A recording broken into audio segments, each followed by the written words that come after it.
Robin, I'll text you. Oh, it's as it is.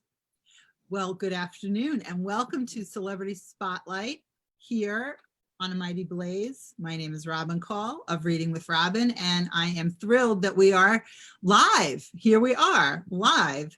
And thank you so much to Mighty Blaze and all the background help that's going. It's just not so easy to just bring this. I know we make it look seamless, but in fact, not the case.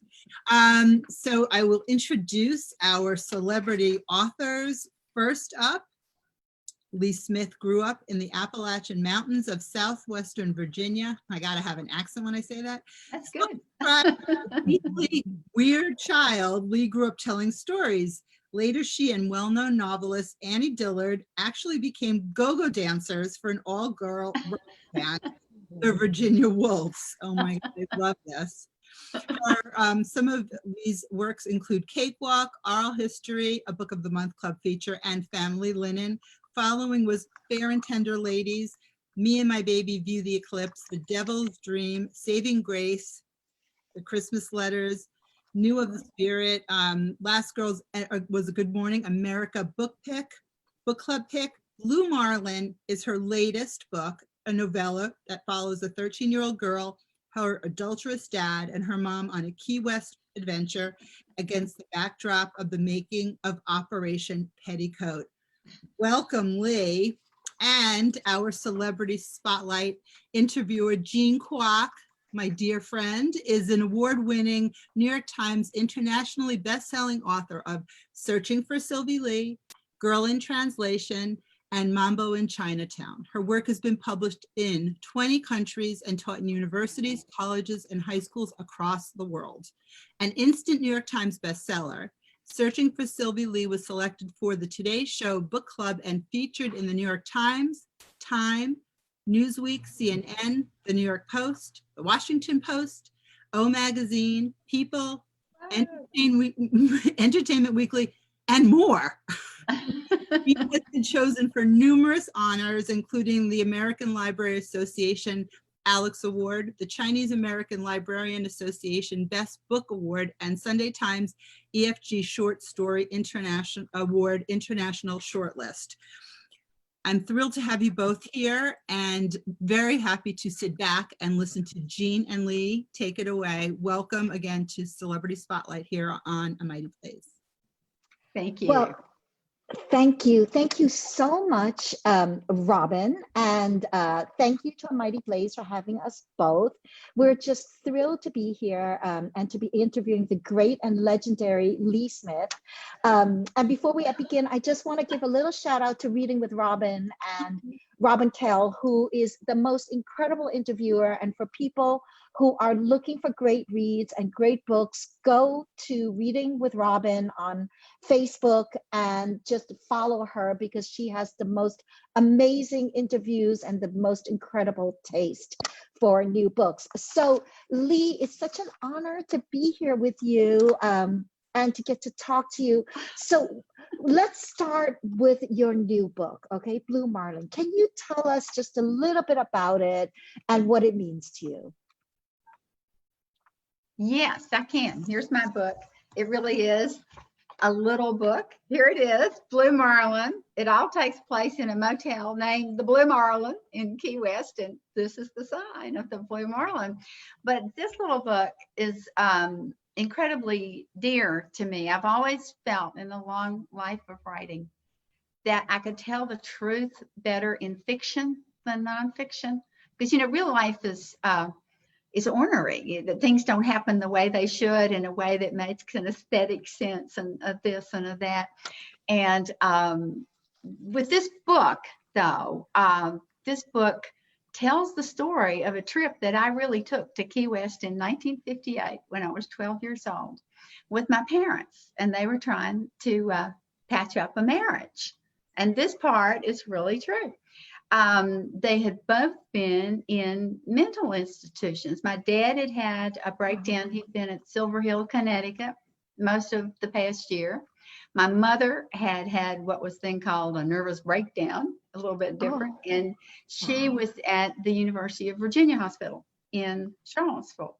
And so it came time, they both they got better, and it came time to get back together with me, the only child. And my father's doctor, who was a very wise man, prescribed not only lithium, the drug of the day, but also a geographical cure for the marriage. Ooh. And the geographical cure was that we should all take a long trip together. My mother, my father, and me. And we would get used to being a family again, and we would take this trip. So, okay, my dad chose Key West because he had been in Key West in the Navy, and, you know, taken a purser on a destroyer in the Navy. And so there we went. We got in this big, we drove, you know, from Southwest Virginia, from Appalachian Mountains, all the way to Key West. And let me tell you, it was not starting well. The whole car was full of smoke. You know, they're both smoking, they're both tense. And they only said things to each other, like Mama would say, Lee, would you please ask Ernest to stop for more cigarettes? Even though he was sitting right there, you know, it was not good. Then we get to Key West, and we check into the Blue Marlin Motel. And Daddy takes a long time to check in. I couldn't figure it out. Then finally he comes out and he says, all right, girls, he said, I have to talk to you. It turns out that we are the only actual normal people who will be staying in this motel. The other people are all the movie stars in the set of a movie which is being made in Key West now and for the next month.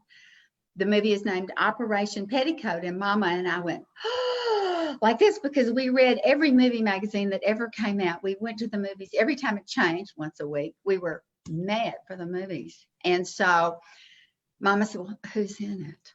And he said, well, let's see, Cary Grant, Tony Curtis, Dina Merrill. And by then we were already just like, ah. And he said, is that all right with you girls? And we said, yes.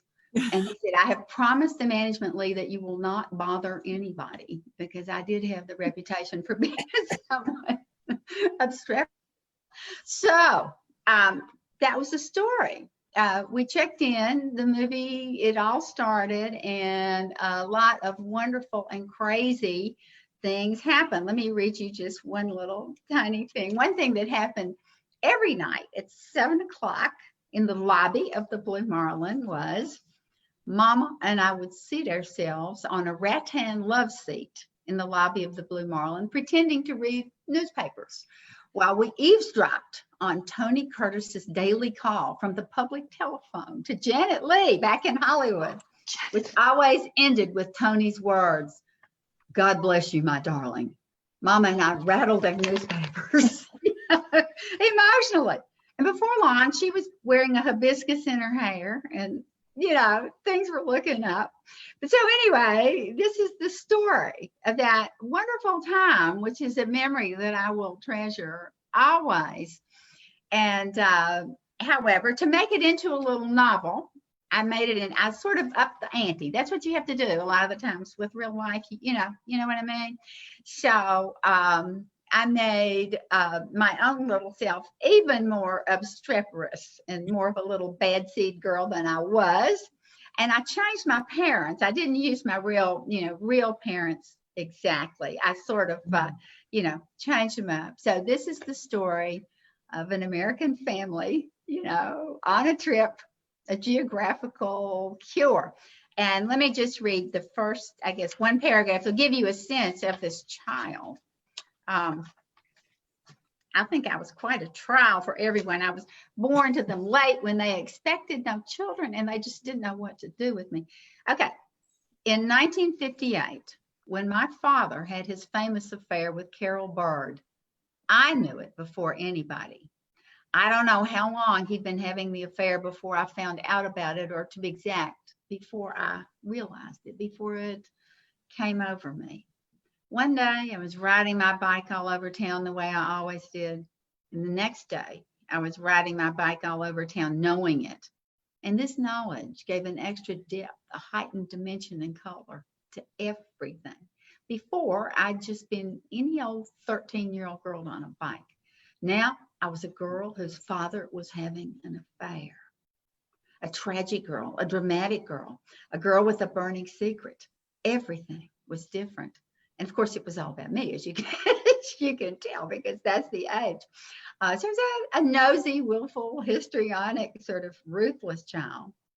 All my conversations, especially my conversations with my mother, became almost electrical, charged with hidden import, pregnant with meaning in the lingo of the love magazines and movie magazines she was constantly reading. Well, we were constantly reading, for my mother loved the lives of the stars above all else. And here's a little bit more, another paragraph about Mama. Some people said Mama looked like Marilyn Monroe, but I didn't think so. Mama was bigger, blonder, paler, softer, with a sort of inflatable celluloid prettiness. She looked like a great big baby doll. People also said that I took after Mama, but this wasn't true either, at least not yet. And I didn't want it to become true, at least not entirely, as I feared that taking after her too much might eventually damn me into lying down a lot of the time, which looked pretty boring. On the other hand, I was simply dying to get my period, grow breasts, turn into a sex fight, and do as much damage as Mama, who had broken every heart in Charleston and had a charm bracelet made out of fraternity pins to prove it. So there we are. That's the situation, and we take a trip. Somebody once told me, they said, there are only two plots in fiction, two plots in literature. One is somebody takes a trip, and the other one is a stranger comes to town. This is a trip book. So thank you. Well, I mean, that is such a great story. And I love both the personal story you just told behind the book, but also, the bits you read from the book. I mean, what an amazing kind of, layering of this personal family story against this backdrop of stars, Tony Curtis. I mean, you just say the names and we all go, oh my God, you start to swoon, that's the word. So, I think it's really interesting what you were talking about, that, the way we authors take our material from real life, and how I also believe that fiction is truer than reality. People are like, why don't you write a memoir? I think because I can write the real truth in fiction in a way that I can't if I were just to narrate events. That's exactly it. Yeah. So tell us, Lee, a little bit more about your process. I mean, in general, but also specifically for this book, how do you deal with fictionalizing the things that mean so much to you personally? Well, I think that in this case, both of them really had been ill. They had had particular problems that were each one their own, and it needed to be something like an affair. It needed to be something that was, that would work as fiction and could be dealt with better. And so I just made it up. I just made it up, and I thought that would work well, because the first part of it, where it starts in a little Virginia town, the town is full of gossips, and it's full of people who are too much in each other's business and all of that thing. And you can see why a geographical cure would be a good idea. You can see why there would be a lot to escape from. And so it just seemed to fall into a pattern. And a trip, as I said, a trip is a great thing for a novel. Yeah. And then when you write your books, are you one of those people who feel their way to the end, or did you kind of structure the whole thing before you started writing it? What was that process like for you? Well, Jean, I think each book comes with its own demands, and its own terms. And in this case, they're going on a trip. So we're going, beginning, we're going, but, reason for the trip, why they're going, and then we do the trip. And, and so that it makes a really easy structure. And other times, sometimes, I write things from, like you were doing in this wonderful book, and Searching for Sylvie, like, no, but I mean, you write this from different points of view of the different main characters, and, put one and then another. And, it's a great, weave of narrative. And so, and I have done things like that too, with a lot of different narrators and so on. So I think the book comes with its own demands sometimes, but I think with a simple narrator, you know, a child's voice, that makes it very direct, and it's just a very direct, you know, beginning to end plot. I haven't done anything like this in a long time. I've had a lot of, you know, mixed up kinds of books. So. Well, it's absolutely delightful, and that voice is so wonderful. I mean, when you read it, it's just you feel her come alive on the page. So, I mean, that is just fantastic, and it's the kind of read that you can just dive into, you know, and immerse yourself and kind of, you know, lose yourself a little bit, which we all need these days, right? I mean, this crazy world. And you know, it's and at first I was worried because, you know, it happens to be coming out right now, and it so much doesn't address what is going on right now. But then I thought, well, you know, maybe people need a little trip. You know, maybe they need a little break. Maybe they need to read, you know, go back to a simpler place. And, you know, the idea of romance, and romance in the terms of the movies and the fantasies that people have about all their lives, as well as the living. And maybe that's not a bad thing for right now. No, I think that's right. I think that there's a real hunger nowadays for people to travel, you know, travel in their imagination if they yes, can't because travel we can physically. in our lives. Yeah, absolutely. Yeah, Yeah, no, that's right. Totally right. Totally right. And so Lee, another question that I know a lot of readers always just kind of wonder about, you know, they're like, well, you're a writer, you know, what do you do? You know, like when you wake up, just can you bring us through like a working day, right? What do? You wake up, you take your vitamins? I mean, you know, how does that all happen? How does it become this magical thing called a book, right? Well, when I'm writing first draft, when I'm really writing, you know, I have to write in the morning. I have to I do not check my email. I don't look at my phone. I can't do any of that because I just can't have you know, the world coming in. I have to go right into the world of the book. And I have to just go somewhere. And I mean, I'm still writing in longhand. And I have to do that too, particularly if it's a personal voice, like the voice of a character. It's like it just goes straight from me onto the page somehow, and it's real messy and everything. And I type, you know, I'll type later. You know, but it's got to be it's like it's my blood. I mean, it's like it's going right from me, you know, onto the page. And so that's how I have to go with the mornings and first drafts. And then later on, you know, I can type things and revise them much more easily. So. Yeah, the first draft is always the hardest. I mean, I totally agree with that. I mean, I would write longhand, but my handwriting's so illegible. You know, I think I would kill myself if I had to write longhand because I wouldn't know what I said. But they do say there's a deeper, more intimate connection if you write longhand onto the page. And I guess when you type it in, that's almost your second draft right there, right? Because you can revise as you're doing second draft. And the other thing is, if you're writing longhand first, you can see all the words you marked out when you were going and sentences that you did, but then you might want them back. But if you're on your computer, you can't get them. You know what I mean? This bothers me. So I'm still doing it this really antique way. My children are appalled, but well, a lot of people still write that way, and they do. Most, actually, I would say maybe more writers that I know at least take very complicated notes before they sit down to do what they would consider a draft. And that's really what I would consider a first draft, maybe those notes. You know. How would you say, like from book to book, you know, how would you say the kind of the whole publishing process, the whole, I don't know, getting into the world, how has that changed for you? Or have you noticed it changing?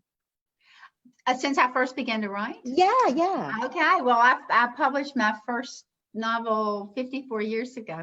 Wow. So when I was very young. I was in my 20s, and you know, it's all changed. I mean, so much of it has has changed. It really has. I mean, in ways it's almost too much to imagine. It was a very sort of private process, and the editing was very formal. And my first editor was a famous old man named Cass Canfield at Harper. And Rowan, I was like his hobby, I think. Yeah. And, it was all very formal, and one didn't go around speaking, or, reviews would come out. It was just, I don't know. It wasn't a very personal, personal kind of thing at all. And you didn't get to meet your readers. You didn't have bookstore readings much or anything like that. And, I think it's better now. I like to know, and I like to know my readers. When do you think all that changed? Other people who are writers and so on. I like the community. We have a community now, and that's what you guys are all about. That's what you're doing here right now. Is you're creating even more of a community since we're having such a tough time with the world at this point, and we appreciate it. But I think all these, electronic means and gizmos and everything allow us to do that. They allow us to communicate in a way that we couldn't. And I think we're better off. I really do. So that's neat. Of course, I'm not on social media. I have to say that. Right. That's why I was thinking of that. But I also was trying to remember, when did all of these book events and meeting your public become a thing? Because I don't know. Was it the 90s, the 80s? I don't remember. I'm not really sure. When my first books came out, though, there would be events of various sorts in various cities in different kinds of things, but there wasn't anything like it soon became the book tour by the 80s and 90s and so on. But it was it was something that all happened in New York. Well, and I mean, I published my first book 10 years ago. It came out 10 years ago. And I have to say, even in these last 10 years, the publishing world has changed dramatically. Oh, yes.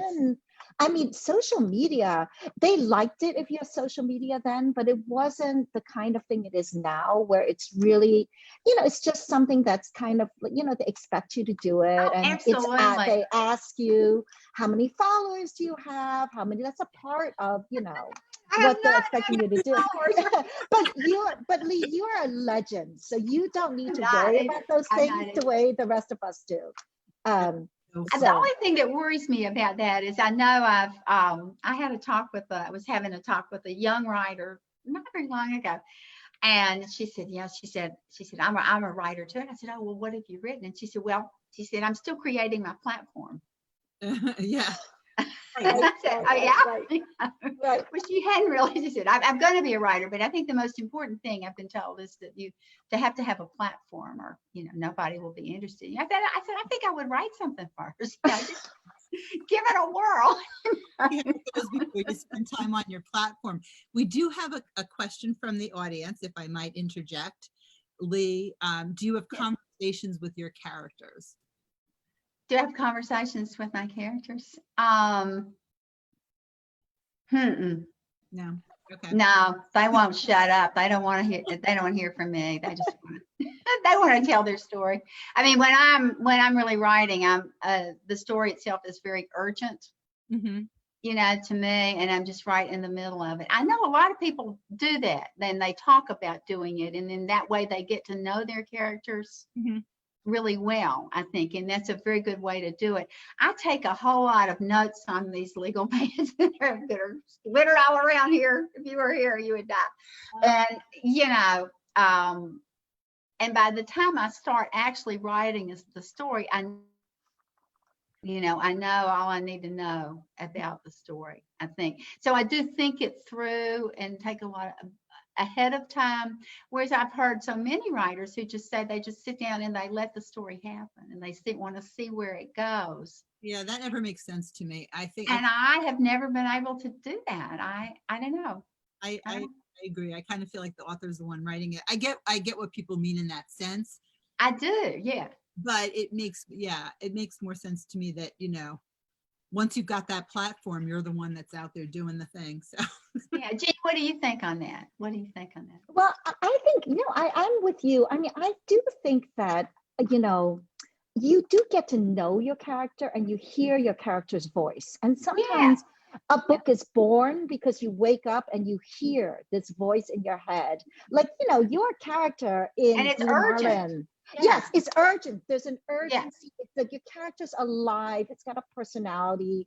And you are having that dialogue with your character in your mind. And sometimes, that yes, dialogue becomes the book. That's what goes onto the yes, page and yeah. it becomes the book. But I don't write long pages of dialogue with my characters where I'm like, what's your favorite color? Or, Oh, or stuff like that. I don't do that either. But I have to say, I do try to know them in a very oh, well-rounded way before I write the book. it's true. In fact, I think before I ever start writing the book, I do a lot of what I would call pre-writing, which is very important to me. And I will think about each of those characters long enough to where I have imagined everything that happened to them in their life up until the point where the book starts that I'm going to write. So I want to know what kind of child they were, what kind of traumas they incurred, what kind of family they went to, the education, the history, the whole everything. What are they scared of? What do they want? What do they fear? What do they live for? I want to know everything, And then we get to where the book's going to start. And I feel like that saves you a lot of time with revision if you know them so well, because you're not going to have them do anything that's uncharacteristic or, it's just very helpful. And I also draw the places. I'm really related to place, and I'll draw their houses, I'll draw their rooms, I'll map it out, and I'll have, if it's the mountains, the place has always been so important to me because I think a lot of times it determines who the people are and their characters and their possibilities and their limitations and, the kind of people they are. So I will spend a long time with the place and I'll draw a lot of maps and I'll hang them all over the room. So you can only see me here. And I look really formal, I think, because I have. Turn the camera around. There's a mess around here. Let me tell you. Well, I mean, I love what you're saying, Lee, about place and what it means to the character and how it reveals character. Because, I used to think, oh, place is boring. It's just a technicality, but actually it's everything because no two people will see the same place the same way. And the way they see it tells you so much about those characters. And then I hear you about nailing down the kind of physicality of the book because, I used to not do that. When I wrote my debut novel, Girl in Translation, I just kind of wrote it. And then I went into editing and my editor was like, so what season are we in now? I'm like, oh, and then, nowadays, like, I mean, the newest book, Sylvie Lee, I mapped it down to the day. I mean, to the phases of the moon, to the weather. It's correct. And I realized for me, that's like a source of inspiration because then the moon's full. They're taking a walk, the moon's full, those kind of or they're things. cold or they're not. Exactly. Or they're wearing a sundress or they're wearing a big fluffy down jacket. Like those things matter. But when you're a new writer, you don't realize that. So can you share with us some of the wisdom what would you say you have learned as a writer and as a person over the course of your career? Are there things that you would do differently now that you do differently from when you first started? That kind of thing. Oh, yeah. I wrote a couple of things just because I sort of thought that I should, or that I should write such and such kind of a book, or, and now I won't write anything unless I feel that I'll just die if I don't. That if I'm really driven and it's really me, it's not that I'm trying to fit a market. Because I've never been, I've tried to do that a couple of times and it's been just a huge bust. I mean, I can't fit, I just can't do it. I can't fit into anything. And so I will never again, study up on how to write or this or that and so on, forget it. It's got to be something that just comes from in here. And I think I wasted a lot of time trying to do that. And, I have some, 2 or 3 books that I never sent out finally and never will. So So why after all these years, this story about this trip that you took with your parents, why now? Well, I had written about it earlier in a much shorter version, and I just wanted to, yeah. I was curious. Yeah.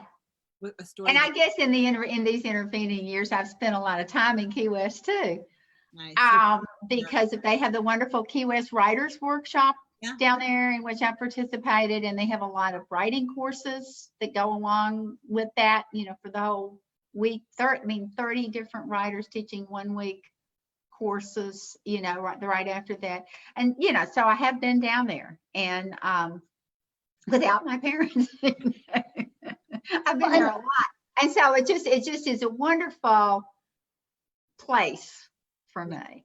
Yeah. Well, and Lee, I love what you just said about how, you don't write anything unless you feel like you're going to die if you don't write it, and I think that just speaks so much to, to really kind of believing in your work and having a kind of personal drive invested in the work. And I know before the talk, Robin was talking about how, your books have meant so much to her.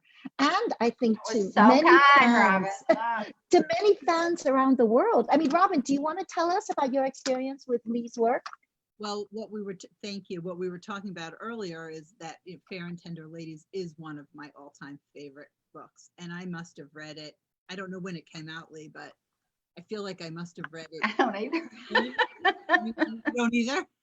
Let's look it up. I feel like I read it about 21 years ago. Oh, yeah, at least. Yeah. That's when I feel like I remember. But when a book stays with you that long, and let's face it, we're readers, we all read a lot. And for books to be that, just sewn into your heart in that way, that it's really speaking to you, depending on maybe when you read it or what else is going on with those characters. And, it's just like along for a ride. And now that I'm hearing your voice, I'll read your book in your voice. Like, that's what Thank you. I think so and you don't, you know who your characters are, and you know what their story, what they're doing. But then after a while, you can look back. I can look back on that book and other books, and I can see that so much of what I was writing did come from a sense of place,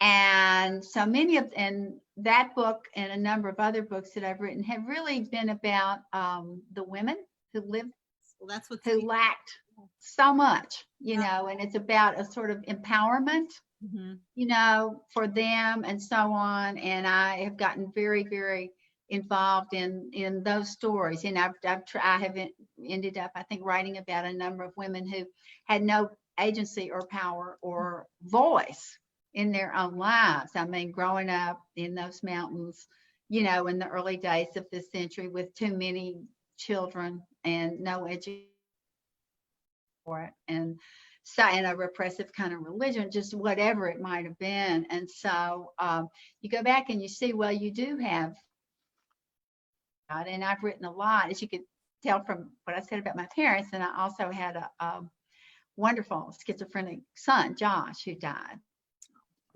And so I've written a lot about, about illness, and about, let's talk about it, let's get it out there. Let's get rid of the stigma. This is not, these people are not the other, this is us. So I wrote a book about Zelda. This is the kind of thing that, that has gotten me going too. I always think about them just in terms of the characters and what they're going through, but a lot of times they do turn out to be about real causes, real things too. Well, for and sure.